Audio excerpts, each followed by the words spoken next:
আজকে আমরা শিখব কয়েকটি ফুলের ইংরেজি ও বাংলা নাম।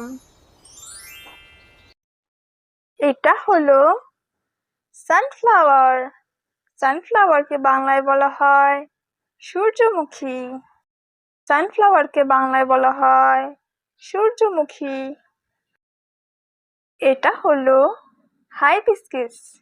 হাইবিস্কিসকে বাংলায় বলা হয় জবা। হাইবিস্কিসকে বাংলায় বলা হয় জবা। এটা হলো টিউলিপ। টিউলিপকে বাংলায় বলা হয় টিউলিপ। টিউলিপকে বাংলায় বলা হয় টিউলিপ। এটা হলো মেরিগোল্ড। মেরিগোল্ডকে বাংলায় বলা হয় গাঁদা। মেরিগোল্ডকে বাংলায় বলা হয় গাঁদা। এটা হলো ল্যাভেন্ডার। ল্যাভেন্ডারকে বাংলায় বলা হয় ল্যাভেন্ডার। ল্যাভেন্ডারকে বাংলায় বলা হয় ল্যাভেন্ডার। এটা হলো ডালিয়া। ডালিয়াকে বাংলায় বলা হয় ডালিয়া। ডালিয়াকে বাংলায় বলা হয় ডালিয়া। এটা হলো রোজ। রোজকে বাংলায় বলা হয় গোলাপ। রোজকে বাংলায় বলা হয় গোলাপ। এটা হলো বাফলাওয়ার। বাফলাওয়ারকে বাংলায় বলা হয় কদম। বাফলাওয়ারকে বাংলায় বলা হয় কদম। এটা হলো লোটাস। লোটাসকে বাংলায় বলা হয় পদ্ম।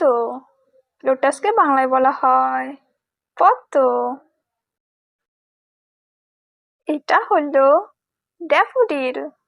ড্যাফোডিলকে বাংলায় বলা হয় নার্গিস ফুল। ড্যাফোডিলকে বাংলায় বলা হয় নার্গিস ফুল। এটা হলো প্যারেন্কেল। প্যারেন্কেলকে বাংলায় বলা হয় নয়নতারা। প্যারেন্কেলকে বাংলায় বলা হয় নয়নতারা। এটা হলো ওয়াটার লিলিস।